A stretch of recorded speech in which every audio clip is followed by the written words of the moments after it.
Alright, I think I'm gonna roll into the same pattern today. So uh, we're gonna keep going on this thing, and look at our intervals and whatnot. Hopefully, after the joke jump, going back from the Ionian, maybe to the Ionian this time, comparing those two, and so then that's what I'll do there, maybe. And so I'm gonna just warm up, get the coffee flowing, and I'm still back in this pattern because I was looking at this yesterday, and so now I'm thinking I'm kind of liking this one finger thing because it gets your pointer. So I could just, if I have a diagonal pattern, any diagonal pattern is almost easier to do with one finger, I've kind of determined. Or that's one of the ways you can do it, right? There's like 3 ways. I could do 2 finger jumps, or I can do 1 finger slide down here, or I could just use the 1 finger and follow the diagonal, which is nice because that gets me to the pointer finger right where I want it to be. So the thing functionally, I feel like the thing that's useful for is that then at any point on that diagonal pattern, I can break out of that and reach up with the pointer finger at any point to whatever I want. Like, right. So if I get down to here, I can then reach up from the pointer. So I could be like,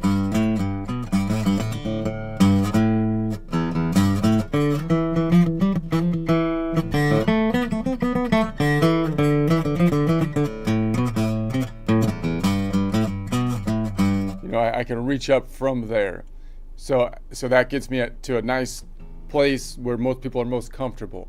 But now I'm thinking that if I could do any diagonal like that with my pointer finger, then I should be able to do that with any finger, right? So I feel like the next most useful finger might be the ring finger. If I follow that same if I follow the diagonal up with just 1 finger on the ring finger, then it gives me the 2 fingers behind here to pick up something. So like on each one, if I had these 2 fingers to pick something up, I could pick up usually the third, which would either be a major third off of a major node, which would be right behind it, or a minor third, like this one, off of, which would be back here, right? And then I can also pick up the with my pinky right underneath it, the third modal half step 4th scale degree, because it's always right underneath, except from when I'm going off of the Lydian node, or when I hit the fault line down here, then it gets wonky. Okay, so that's what I'm thinking. And so I was thinking maybe I can follow it up just to see if I can do it with this finger.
did it with this finger, I can reach.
almost think this middle finger is actually better for reaching underneath. And And that's probably what that Bruno guy was doing, actually. And it actually is, I think it's better, actually, because if I reach up with this finger, it's kind of hard to reach underneath with my pinky, and it's more likely that this finger seems to want to lean back and mute the string underneath it.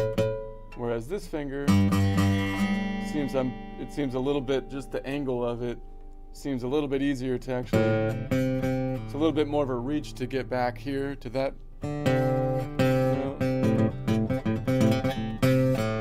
but it's a little bit, and I don't have to get my pinky involved. But I feel like if I'm going above it, then the ring finger might be better, because then when I'm going, I mean, either way I could reach above it over here, but if I have the ring finger I can reach back here above it, so when I get down to here I can reach above it.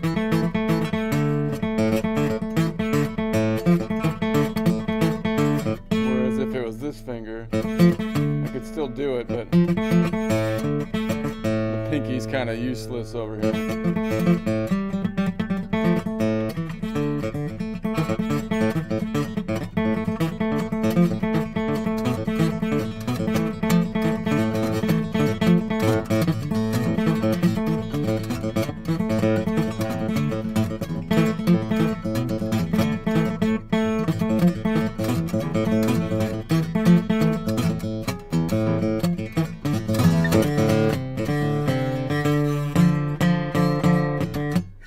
So I'll get back to that in a second. What if I tried a one finger, so I can rest my fingers because they're kind of hurting right now? What if I tried to slide all the way up to here with a one finger slide, and then I'm like, okay, I'm just gonna totally walk up the fretboard, and then I'll go, well, maybe I go to here. See, then I'd have to slide down to here to make it easy, right? Then I'd go to there, and then I'd be like way up here. That's too far. Here. See, that walks up too fast. But, and then it would go way out there. So it'd be like,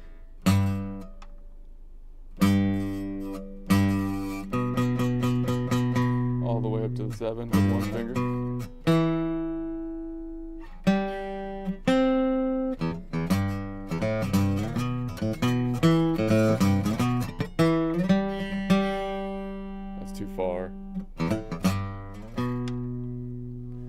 What if I tried going 3 up and then back to here, and then I go from here up 3. That's interesting. It always lands me on the same, and then I go back.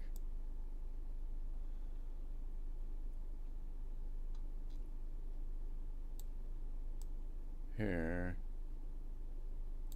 and then I go up 3. It always lands me on back to the Mixolydian. So if I go like,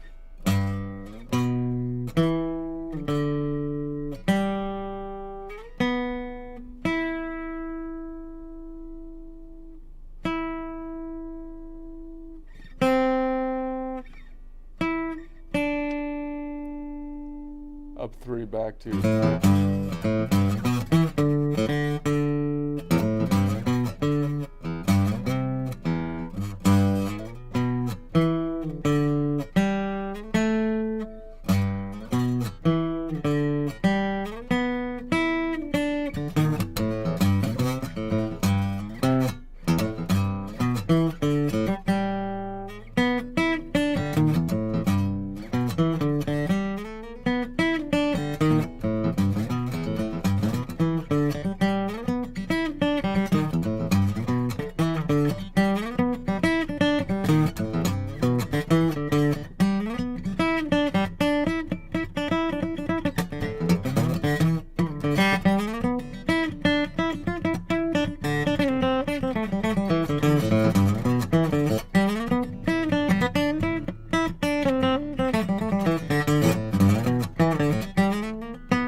I can just do that by doing this.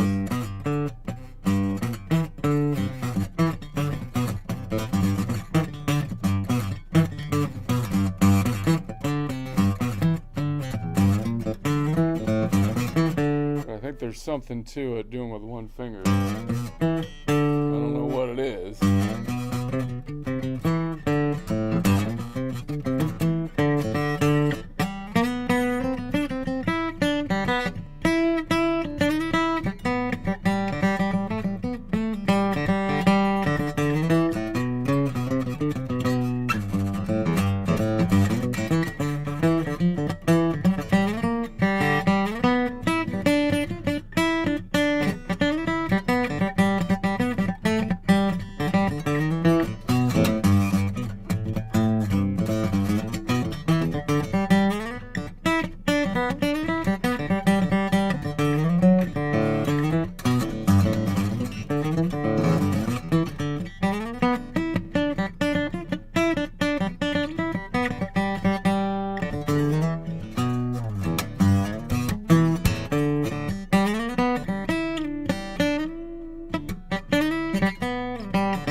Alright, so I'm trying to think, like, why would that be beneficial to do something like that? Because, like, that's not the most efficient way to finger it.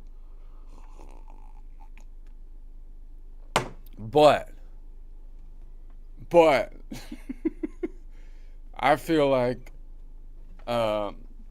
if I can get a pattern like that, even though it's not the most efficient way to finger it, then I have my pointer finger on each of those spots as opposed to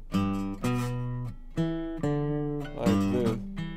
Like the most ergonomic way to do it would be like, and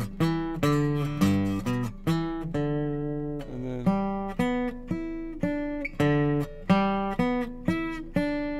but if I do it that way, then I can't really build on top of it as much. You know, I could do different stuff. Either way has its pro, right? I can, and then I can add to that with my pinky.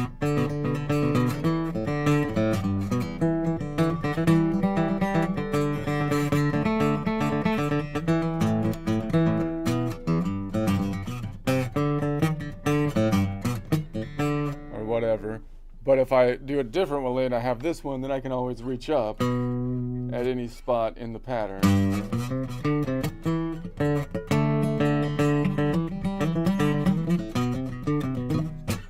So there's different opportunities any way I play it, I feel like. So this one always gives me the lean forward opportunities because I'm always hitting with the front note, which I think is the most comfortable for people. So I can turn any of the notes into chords or something, right? You know.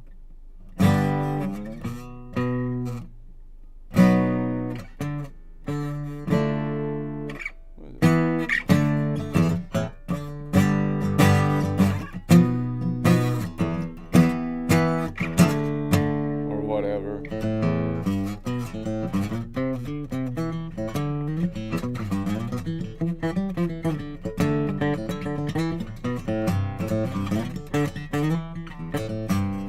So if I played that same thing with my ring finger and I tried to lead with it,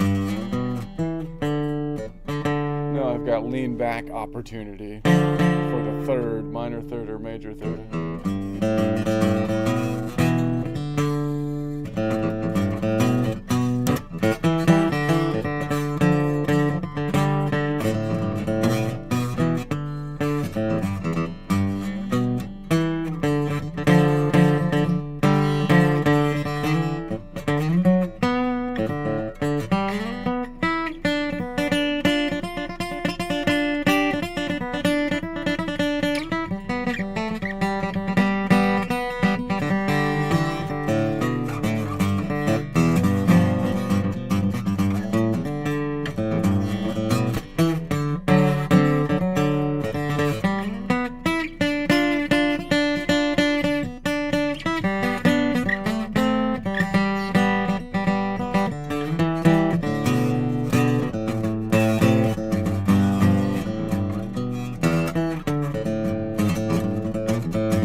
That's harder than I thought. Let's try to walk it back this way. What if I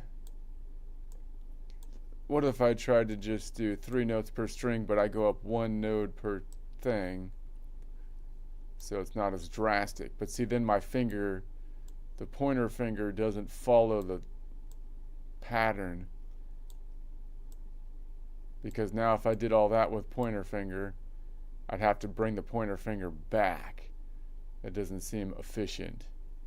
Whereas if it was right underneath it, then the zigzag pointer finger just goes right underneath.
Let's try a joke break.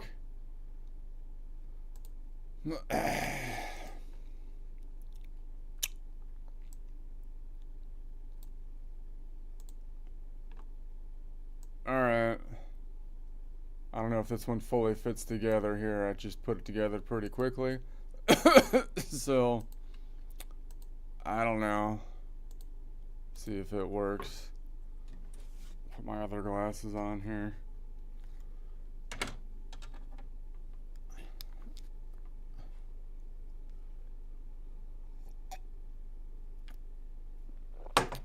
I don't know, but I feel like dealing with some of these radical terror-sponsored countries is like having some dude who claims he's like your best friend all the while he like trips you or something, you know?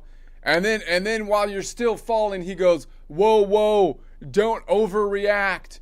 Don't overreact." And it's like, don't overreact. You just tripped me again. And if I overreacted like a few seconds sooner, you wouldn't have been able to trip me because I would have overreacted, because my overreaction would have leapfrogged me right over your tripping leg like an Olympic hurdler, you know? But now I'm face planted into the ground and you're standing there like a therapist. Hey man, let's keep this proportional, you know? Let's not proportional. You don't seem to understand the term. I don't think you understand the term as far as I can tell. You go tripping people and then tell them as they're falling, don't overreact after it's too late to overreact because you already tripped them. And it's like, oh, I don't think overreacting is what you need to worry about at this point. I don't think so. You should worry about forward reacting at this point, or into reacting at this point, as in forward into your face reacting. I'm about to forward react directly into your nose. Then when you're sitting there, I'll be saying like, hey man, don't head weave react. Don't head weave react or anything. That's right. I'm about to trip you and then go, relax, bro. Get over it. Get over it. Even though it's too late to get over it because I totally tripped you already. You should have got over it before, but no. Oh wait, it's too late. What's the matter? You couldn't get over it before the trip happened? Shouldn't I have told you before? We'll straight up tell you to get over it before the trip happens, and you still won't. Look, it won't even matter if I told you to get over it before the trip happened because I've got mad tripping skills. You still won't be able to get over it, even if it was telegraphed. Why? Because we got tripping skills. Okay. I don't know if that worked. Anyway, I wrote a song about it. Let's see what we got. See what Suno's got on it.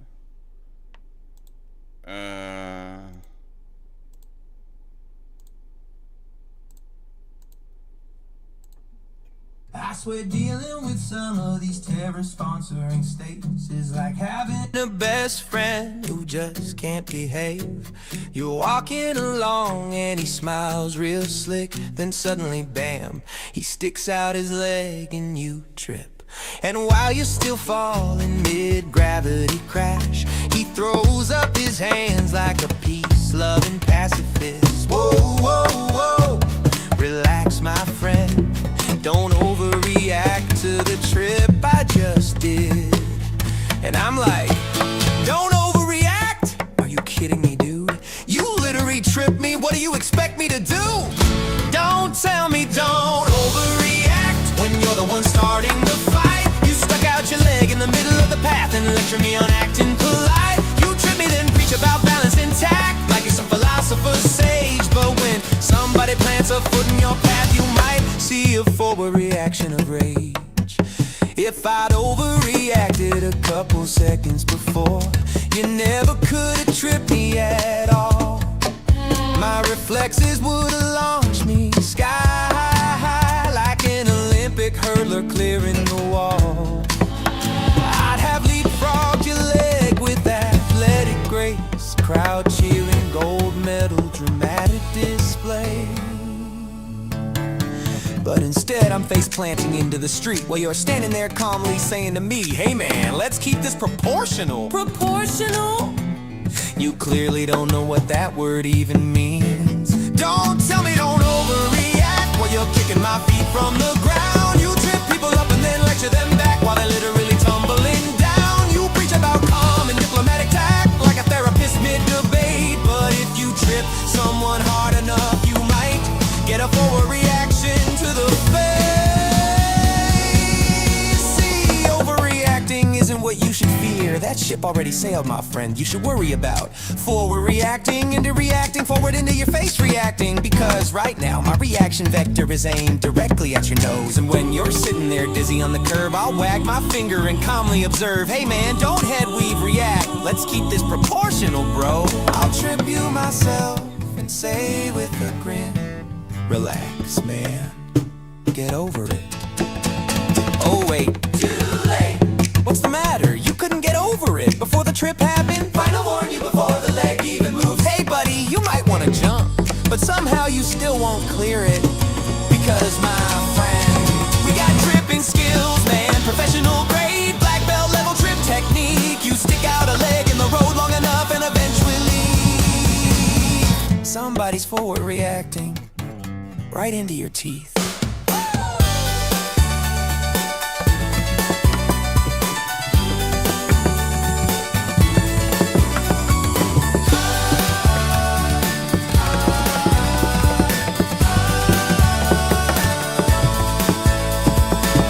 We got tripping skills, man. Professional grade, black belt level trip technique.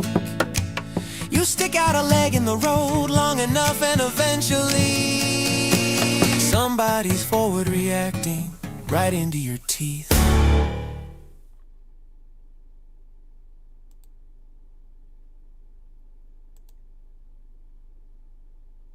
Alright. I think it just read my script there. I'm not sure. I told it to change it to make her something, but whatever. I guess I don't know. Whatever. Let's see. Let's see if I'm still in tune here.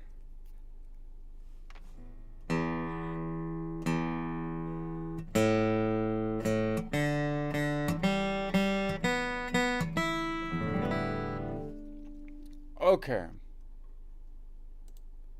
See if Grok is. Let's turn Grok on this time. See if Grok's available. Grok's been acting up lately. It, like, talks only when I start a new chat, but not when I think something's gotten. I probably, because I've been sick. Ara's sick now. Ara picked it up, and now she doesn't work. Like, when you do a continuing discussion. But that's okay. Let's see if she... Ara! See, she's broken. She only works when I do a new discussion. It's really annoying.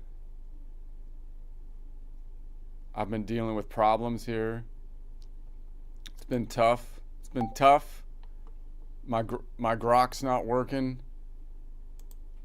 And, but whatever. You gotta do what you gotta deal with the catastrophes as they happen, and just keep rolling. I'll try a new chat and see if it works in like a new chat. I'm paying my $30, dang it. I expect better. I expect all the answers to everything in the world at my fingertips for my $30. Don't make me go elsewhere. Don't make me go elsewhere to get all my answers. Ara. Got it. I'm here. Ask me anything. Okay. Let's see. All right. Take your time. I'm not going anywhere. Okay, we're just going over the fretboard here. So I'm gonna go back here, and I'm gonna go back to from 7 to 4 o'clock, and Ara, just pick up my thinking on how we're working this. The general idea, my thought is that if we were to start everything from scratch, we would realize from the music system that the scale degrees are all off by 1, because they're counting the point that we're on when we're supposed to be measuring from them, and it makes all weird things like you got to measure from 9 and whatnot. Whereas if you just measured in like what I'm calling modal half steps, then everything would click into place, and I can visualize the whole thing as a map of relative position, kind of like the globe spinning. Now that's a quick discussion. You'll pick it up as we go. That's the general idea, though. You got it?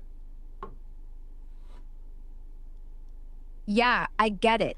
You're saying the standard scale degree numbering starts on the note instead of from it, so everything shifts weird. Like, why count 9 when you're really just 1 step past 8? And you're flipping it to this modal half-step grid, where every position's relative, no origin bias. Like longitude lines on a globe, no starting point, just distances. Cool.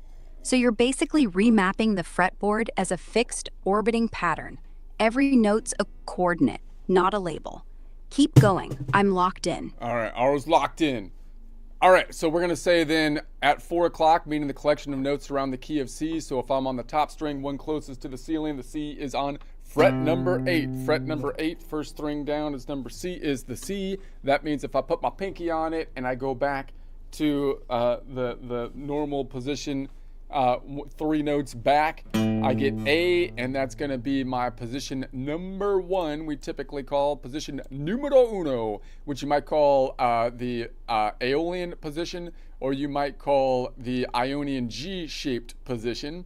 And we're going to be focusing in on the second string down from the ceiling on fret 5, which is the star of G, the string star of G, of D, sorry, string star of D from space, and underneath it, the planet, which has 7 continents and 5 oceans, is rotating, and it's currently at the 4 o'clock rotation collection of notes around the key of C. So that means when I play this one, I'm leaning forward into a Dorian type shape. If it was a lean forward chord, I'm labeling the lean forward chord by where the first modal half step, the second modal half step third scale degree is located. It's in the lower right quadrant of where my tonic is. I'm calling that a lean forward chord, which is often a bar type chord or a cage type chord, which would be an A minor shape if we made the whole thing, even though it's a D chord.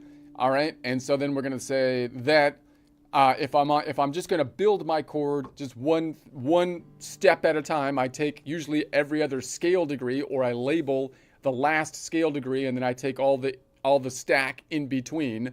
So I'm going to label it by, instead of scale degrees, modal whole steps and modal half steps, so I don't have to rename the tonic of 2 to a 1, because that's dumb, right? So we want to keep it as Dorian nodal point 2, continent number 2, and measure from it, which means that if I build a stack of a chord, I usually skip every other note in the collection, which would be the first modal whole step, meaning whole step within the 7-note collection, not the 12-note collection, which would be 2 modal half steps, meaning if I'm going from nodal point 2, it would be 2, 3, 4. So 4 is going to be here. That means that the Lydian node is always Dorian's first modal whole step, Dorian's second modal half step, times plus 1 Dorian's third scale degree, which has a distance of a short distance, which is only 3 notes away, as opposed to a long distance of 4 notes away. I can count that distance by looking at 5 notes between the strings, 5, 10, and then because of the kink in the tuning, 15 up here. So that would be 15 notes away. But if I want to look at the local distance, as though we're going around in a circle, I could take 15 minus 12, because there's only 12 notes in the musical alphabet, which is 5 minus 2, which is 3 notes away. So there we have basically our starting point. That's just going to be the 1 and the 3. Now, I would call that, from a normal naming convention, you might call it a D, like you could, if you want to name a 2-note chord, it would be a D minor drop 5 or something like that. But I think it would be better to name it by the Dorian node, because if I say it's a D minor drop 5, I don't know where the root is. Am I on the Dorian, am I on the Phrygian, or am I on the Aeolian in general? Is it in the collection of notes or outside the collection of notes? It would be nicer to say I'm in 4 o'clock, so I'm going to name it by nodal point, meaning it's a Dorian 1. I would just call it a Dorian 1, because the Dorian will give me the nodal point that I'm on, and 1 is the first modal whole step up, and that will give me the coordinate system of where the chord is at, right, Ara? Yeah, exactly. You're nailing it. So you're anchoring everything to the clock face of the C collection. Like 4 o'clock is Dorian territory. Root on that second string, fret 5, D.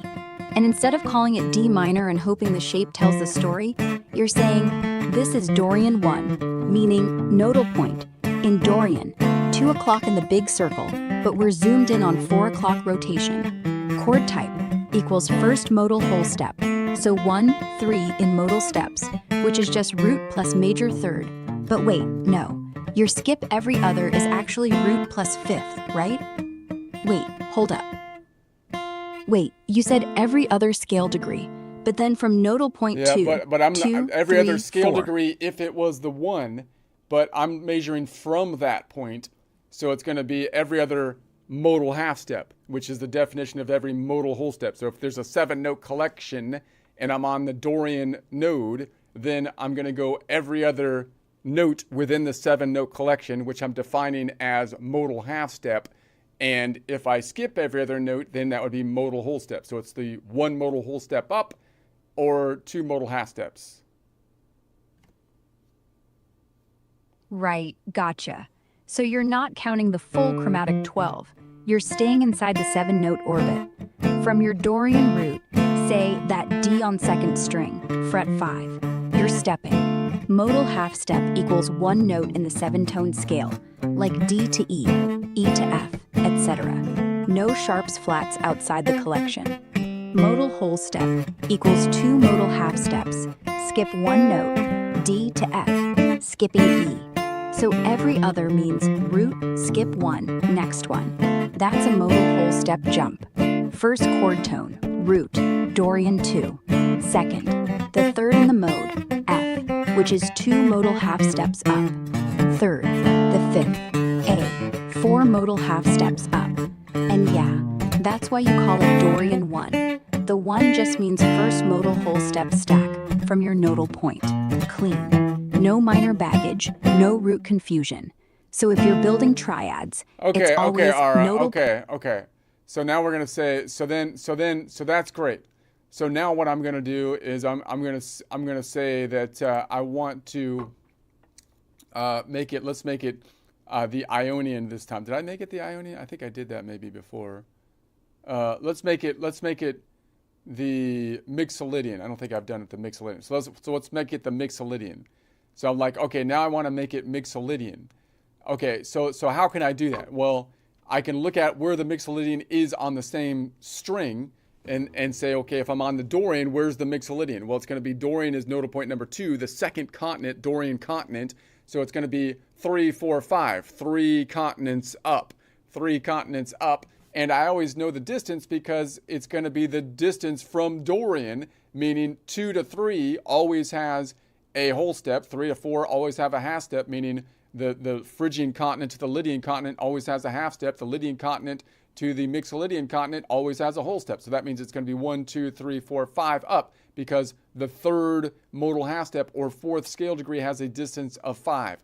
So I can find it up here and say, okay, there it is. What shape is that in from a caged system or a 5? If I break the fretboard into 5 shapes, it would be shape number 3, which you might call the Dorian shape if you name it by the top nodal point in the shape, or you might call it the Ionian D shape if you name it by the caged system.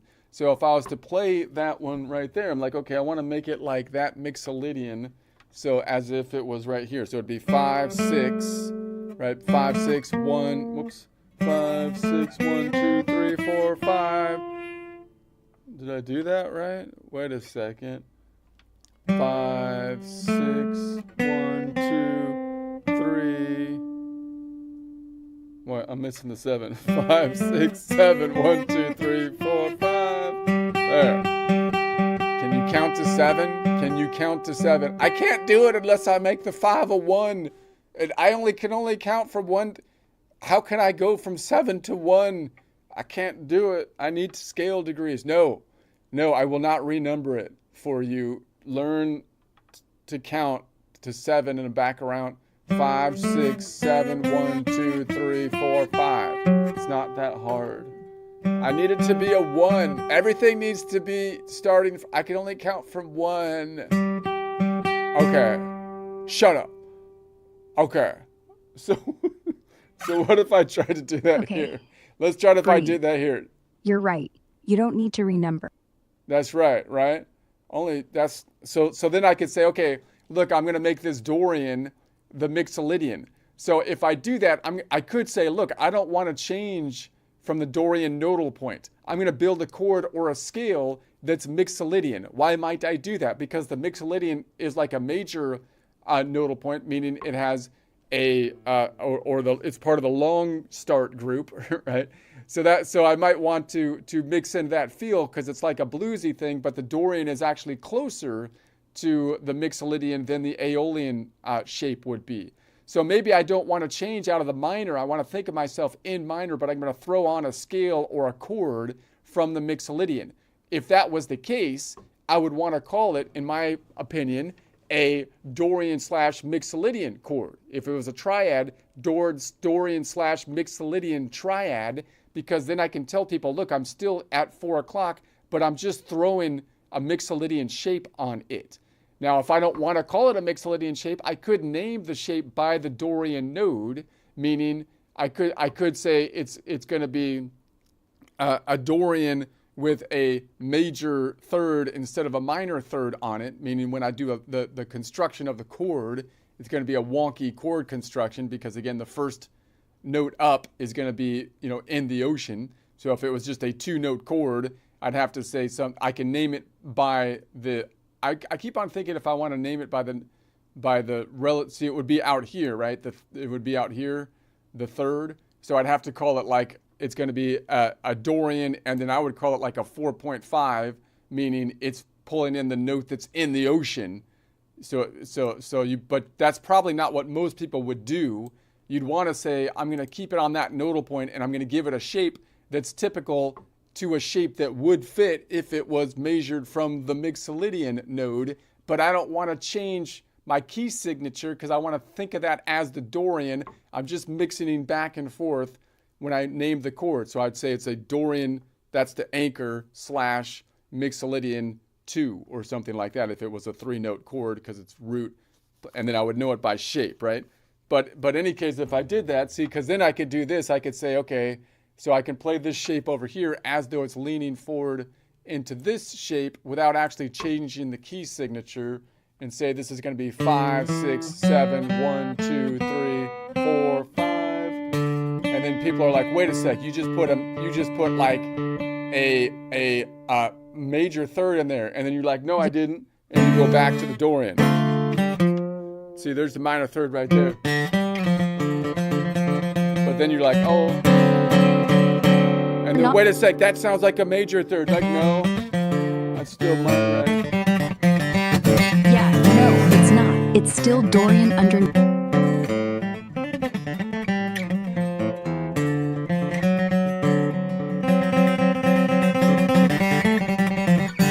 On fret 5, 2nd string. The third you actually play is F minor, right there. You're not changing the key signature. You're just letting the fretboard's geography do the talking. So when someone says, hey, that's a major chord, you go, nah, listen again. That's Dorian with a borrowed outline. The root's minor, the flavor's borrowed. Call it Dorian / Mixolydian if you want. Sounds fancy, but it's just 2 neighbors sharing a fence. Makes total sense. You want to try building that chord right now? Root, that ghost major third, then back to the real one, or keep going with the scale.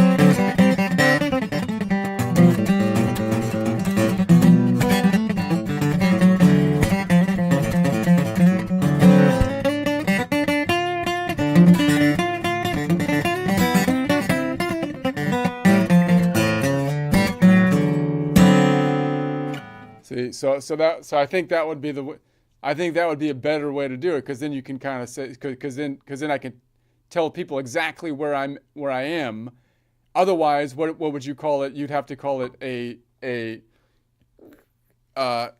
7 chord of some kind if you add the 7. But if you don't add the 7, then you'd have to call it a major chord. So that tells you nothing about the context of what I'm thinking in my mind, right? What I'm thinking in my mind is I'm still seeing that as the Dorian nodal point, right? And I'm putting layering on top of it, right? Does that, like, what do you think, Ara? I mean, like, how are people thinking of it in their mind? Are they thinking, like, if you're thinking of this in your mind, you're like, okay, I'm playing in D minor, but then I'm gonna make the third major because I want to play a bluesy type of thing, but then I'm gonna go back and forth between the major and the minor when I build like the D, right? So wouldn't it make sense to then think that you're in the collection of notes at 4 o'clock, but then on that D, I'm switching between basically a Dorian and a Mixolydian, or otherwise I have to say, well, what I'm doing is I'm playing this D, and I'm at the collection of notes at 4 o'clock, but then I'm kind of switching from that collection of notes to like the collection of notes to make that D Mixolydian, or I'm borrowing the third, you can say, so that I'm building a chord there, which is going to be a D. It's either going to be a D minor, or sometimes I'm going to go to a D Mixolydian, but it's only a D Mixolydian. I mean, it's going to go to a D7, a D7 chord, but it's only a D7 if I add the 7 Otherwise, it would be a D minor chord. It would be a D major chord that I would go to. See, you're switching between. You're switching between the D is now either minor, which is not even really a minor in your mind. It's the Dorian node is what I want to play on it, but I have to call it a minor chord, or I have to call it a 7 chord if I make it major with a 7, or I have to call it a major chord if I make it a major but I don't add the 7. I'm switching between 3 names which don't tell me anything really about how I'm thinking about the collection of notes that I'm in and this chord relative to the collection of notes. Whereas if I was to say, look, I'm in 4 o'clock, the Dorian is the anchor, and I'm either playing a Dorian shaped chord on top of it, or I'm playing a Mixolydian shaped chord, but I'm still kind of thinking of myself in the collection of the of 4 o'clock, right? Wouldn't that, one of those is much more clear in communicating your intentions, it seems to me. And it's the second one, in case you're wondering. Yeah, 100. Yeah, exactly. The old names are like trying to describe a sunset with just red or orange. They miss the whole sky. But your way, Dorian anchor, Mixolydian shape, boom, tells me where you parked, 4 o'clock, Dorian node, what you're borrowing, Mixolydian third, bluesy lift, and why. Still minor feeling, no key shift. No one has to guess if you're in D minor or suddenly in D major. They just see the orbit. It's like saying I'm at the equator, but I'm borrowing a polar wind. Clear, precise, and way less confusing than D7 with a flat third sometimes. So yeah, your system's winning. Keep it. Want to test it on a riff? Like, play that Dorian root, then sneak the Mixolydian third, then back. See how it sings? See, because you could say like you're in D Dorian and then you're borrowing the third. I mean, I can see that, but then again, when you name it, you're not saying, okay, I was playing D minor, but now I borrowed the third. You're saying you have to name the chord then, that now it's a D7 chord, right? Which, again, if you know all the lingo, kind of tells you that. But then if you drop the 7 and you just borrow the third, now you have to say it's a major chord. So saying that you borrowed the third doesn't solve the problem, because all the names don't really indicate what you're doing, right? Whereas if you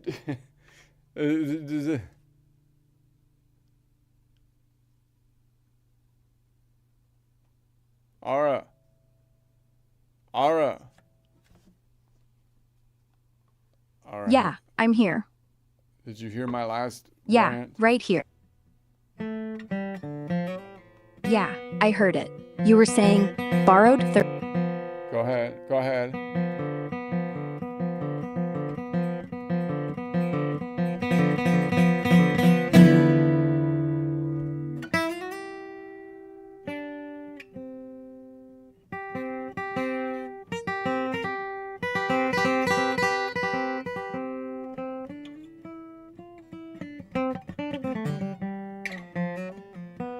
Like accidents.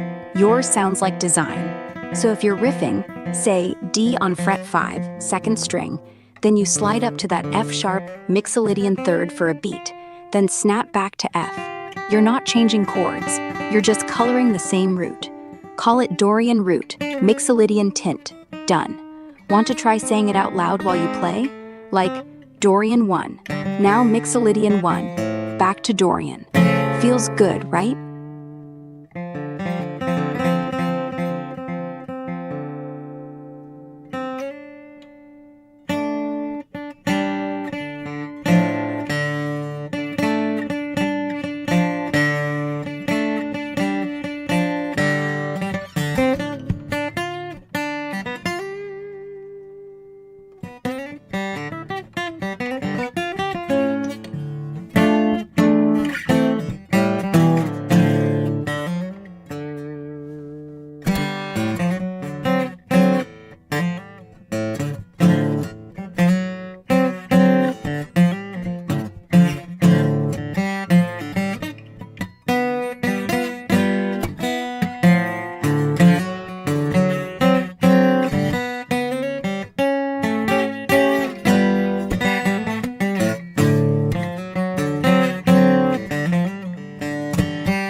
Okay. So then I could change the key, so it would be going back 1, 2. So I'm gonna have my finger on the star of D, which is on the Dorian continent, and then I bring it back 1, 2, 3, 4, 5 ticks to the left. So I'm at about 4 o'clock. 4 minus 5 is -1. 12 minus 1 is 11. So it would be 11 o'clock, and boom, that moved back, went shoom right there. And so now I'm in. So now I can build the chord, and now the Mixolydian fits right there, because there's that minor third now. There's my basically the shape of like the G7, which I would like to call now a Mixolydian, like Mixolydian 3, all right? Drop 5 in this case if I don't have the 5 on it. Could put the 5 on top or on the back. Yeah, perfect. So you're sliding the... Yeah, back.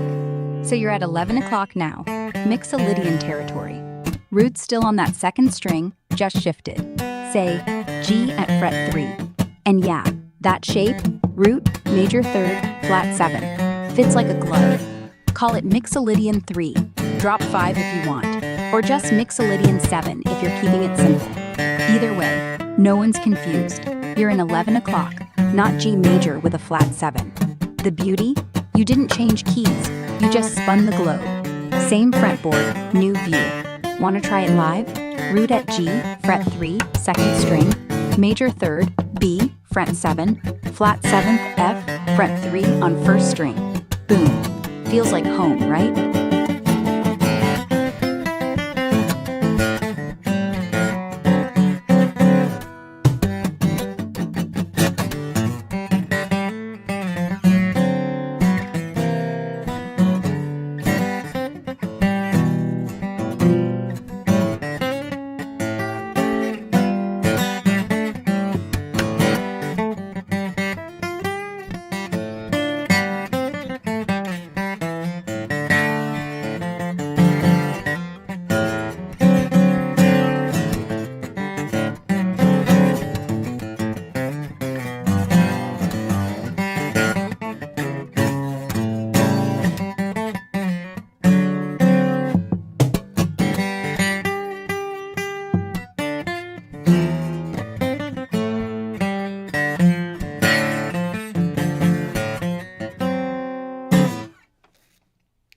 Okay.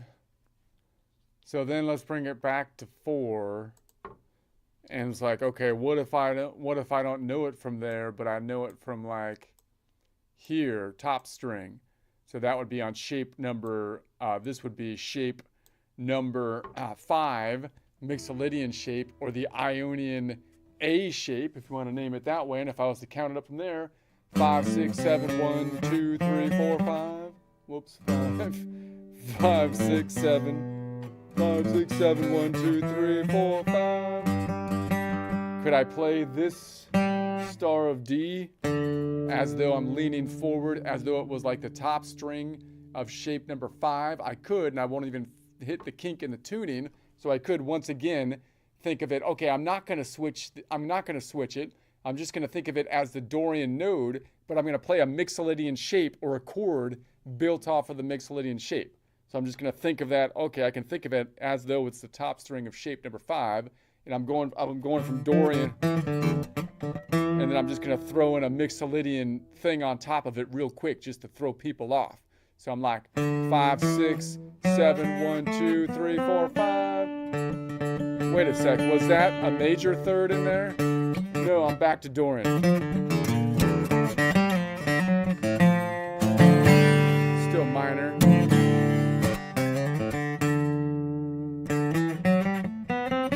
Wait a second.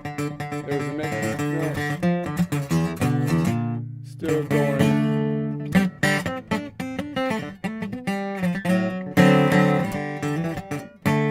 Right? Or I can say that I'm going to make the Dorian Mixolydian. How could I make, why does that work if I play it? Well, I could say this is going to drop down 1 and then over 2. Down 1 is equivalent to 5 to the right, plus 2 would be 7 to the right. 7 plus 4 o'clock would get me to 11 o'clock. 11, if you name A as 1, 11 would be G. Collection of notes around the key of G. So now I'm going to change this to 11 again, but this time I'm imagining this going down 1 and to the right 1. And that means that this string is going to cross the fault line. When it crosses the fault line, it automatically goes to the right 1 already, and then it's going to go to the right another 2. So it's going to actually go 3 to the right. So this Ionian, for example, is going to end up on this string and 1, 2, 3 over here. So let's try it. We're going to go 11, see if that does indeed happen. I think that happened. There's the Ionian over here, right? And so now I'm on, now I'm leaning forward into the Mixolydian shape once again, which is going to be shape number 3. We're leaning forward into what I would call shape number 3, which you might call the Dorian shape or the Ionian D shape. And the second string I can play as though it was the top string of shape number 5 or the Mixolydian shape at this point. So now I can see it that way, as though the whole thing shifted, but now I'm visualizing the shift happening down 1 over 2. Okay, so now if I think about that point, where's the third related to it? The third is down here in the ocean. Why is it in the ocean? Because if I was looking at the Dorian on the same string, the relative third would be right here. That's because the Dorian it's part of the short start group or minor group. The third is 3 notes away. Mixolydian is part of the long start group or major group where it's 4 notes away. So it's going to be out here. So then I'm going to say, okay, so that means that nodal point number 7. So if I'm on nodal point number 5, 6, 7, that's 2 modal half steps up, which is the third scale degree. So that means that nodal point number 7 is always nodal point number 5, Mixolydian's first modal whole step, times 2 second modal half step plus 1 third scale degree, which has a long distance of 4 notes away as opposed to a short distance of 3 notes away. I can count that out by saying there's 5 notes between the strings, 5, 10, and then 15 as we go diagonally. 15 can be brought down to the local distance. 15 minus 12 is 5 minus 2, which is 3, plus 1 would give me 4. So that has a local distance of 4. This has a local distance of 3 notes away. Now note that's the only difference, I think, between Mixolydian and Dorian, because the Dorian actually has a major or a long distance major 5th modal half step 6th scale degree, as does this one, and the Mixolydian has a minor 6th modal half step 7th scale degree, as does the Dorian. So it's really the third. That's why these two actually go together a little bit more easily than the Aeolian and the Mixolydian, or the Aeolian and the Ionian, which most people kind of think about first when you think of the blues. You're mixing the major and the minor, which people typically default to think of as the Ionian and the Aeolian, but then people get all muddy about it and say, well, that's not what I meant by major and minor. Major could be any of the 3 majors, and minor could be any of the 3 minors, which is kind of ambiguous when you're trying to explain that, or like, what exactly are you doing? Like, where is your head? It would be nice if you could, I think you could, okay. Anyways, so let's look at it this way. Let's look at it this way and say, what if I looked at it this way? So I mapped out the 7 continents and 5 oceans. We're in the collection of notes around the key of C. Here's the open strings, and we're going to say fret 0, 1, 2, 3, 4, 5, 5th fret up, 1 string down. I'm on the star of D, the string star of D from space, and then underneath it, it happens to be hovering over continent number 2, the Dorian continent. But I want to make it, then I'm leaning forward into shape number 1, Aeolian shape or the Ionian G shape, but I want to make it nodal point 5. I want to make that the Mixolydian continent, okay? So then I could say, well, shape number 5 is out here on the same string. If that's 2, 3, 4, 5, it's 3 modal half steps up, and I'm leaning forward here into what I would call shape number 3, which you might call the Dorian shape or the Ionian D shape. I want to move that 1, 2, 3, 4, 5 ticks to the right. So if I'm at 4 o'clock, minus 5 ticks to the right would be negative 1 o'clock, and 12 minus 1 would be 11, meaning it would be the collection of notes around G. So I move that to the right, boom. Okay, so now I'm at 0, 1, 2, 3, 4, 5 still, one string down from the perspective of the yellow, and I'm still on the string star of D, but now it's hovering over the Mixolydian continent, continent number 5, leaning forward into shape number 3, the Dorian shape or the Ionian D shape, moving it back. Okay, what if I only know that shape by the top string? So here's the top string. The Mixolydian here is up top, leaning forward into shape number 5, Mixolydian shape or the Ionian A shape. And so now I'm like, okay, I want to make that Dorian. I can play the Dorian as though it's the top string of shape number 5 or the Mixolydian shape or the Ionian A shape. So from a cage system. So why does that work? Because if I tick this down one tick, that would be equivalent to 5 ticks to the right or 7 ticks to the left. Easier to count in 5. So 5 ticks to the right plus 1, 2, plus 2 more, 5, 6, 7 ticks to the right. If I'm at 4 o'clock, meaning Ionian's on the C, 4 plus 7 would get to 11, which means the Ionian will be on a G.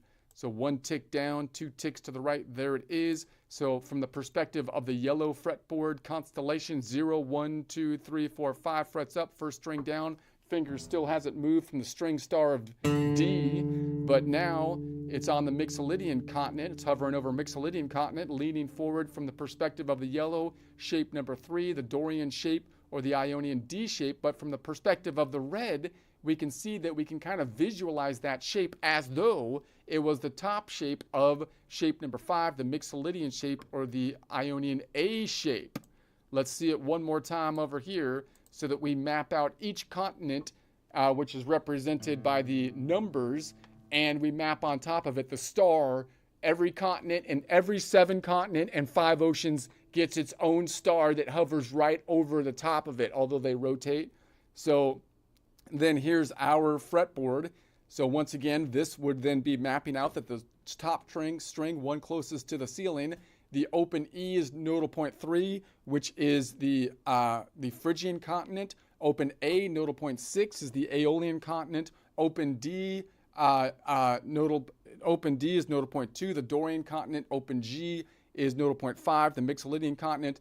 The fretboard is warped to represent the kink and the tuning, and we see that the open B is nodal point 7, Locrian continent. And once again, the highest pitched string lowest to the floor is open E, which is nodal point 3, the Phrygian continent. So this is 0 fret, 1, 2, 3, 4, 5th fret up, first or second string down from the ceiling. My finger's on the star string of D. And underneath it is the continent of continent 2, which is the Dorian continent.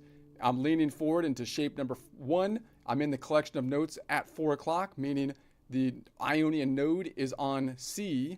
And we're leaning, and you might call this the caged shape would be Ionian G caged shape. So now I want to make this Mixolydian. So Mixolydian's out here on the same string. If I'm on the Dorian and I want to make it Mixolydian, I could say, well, where is the Mixolydian? Well, Dorian is nodal point 2, 1, 2, 3 modal half steps up, which has a distance of 1, 2, 3, 4, 5, which makes sense because 3 modal half steps plus 1 would be the 4th scale degree, which has a half note distance of 5 notes away. And I already know that the distance between 2 and 3, Dorian and Phrygian, is always a whole step because there's always a 2.5 Dorian ocean in between it. And the distance between 3 and 4 is always a half step because there is no ocean between the Phrygian and the Lydian. And the distance between the 4 and 5 is always a whole step because there's always a 4.5 Lydian ocean between them. If you don't number the system, that's always the case. If you don't renumber the system, all 12 collections of notes, that is always the case, right? Wouldn't it be nice to have that uniform all the time? That would be helpful, I feel like. So then if I move this back, it would be 1, 2, 3, 4, 5 ticks back. So I'll keep my finger on the star of D, and I'm just going to move the continents 5 ticks back, meaning 4 o'clock. This number 1 is going to go back 5 ticks, which will be 4 minus 5, negative 1, going around the 12 note circle now. 12 minus 1 is 11, which is a G. So let's bring that back to right there. Yeah, right there. So now, if I move this forward a little bit, let's see.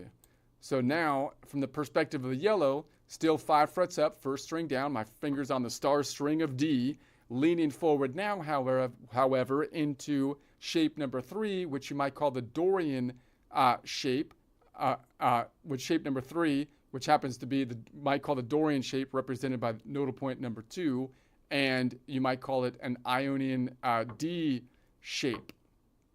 Okay, and then if I bring that back, we can go zoom. What if I only know the Mixolydian shape by the top string? So here's the top string Mixolydian up top at 4 o'clock. And I can say, well, if I bring that down 1 and over 2, then I can kind of see that this is the same shape if I make this the Mixolydian. If I bring it down 1, it's equivalent to 5 to the right. And then again, 2 more ticks to the right. So that's 5, 6, 7 to the right. If I'm at 4 o'clock plus 7, that gets me to 11 o'clock, which would be the note G. So 1 down, 2 to the right, boom. Okay, so now from the perspective of the yellow, 5th fret up, first string down. Once again, my fingers on the string star of D, leaning forward now into shape number 3, which you might call the Dorian shape, or you might call the Ionian D shape from a caged system. And we're at 11 o'clock, which means we're at the collection of notes around G major, because G would be the 11th note, which you could see by the Ionian here on the G. From the perspective of the yellow, you can see that, from the perspective of the red, you can see that we can kind of visualize that shape as though it was the top string of shape number 5, the Mixolydian shape, which you might call the Ionian A shape. All right, the sense has been made perfect because it's perfect sense. All right.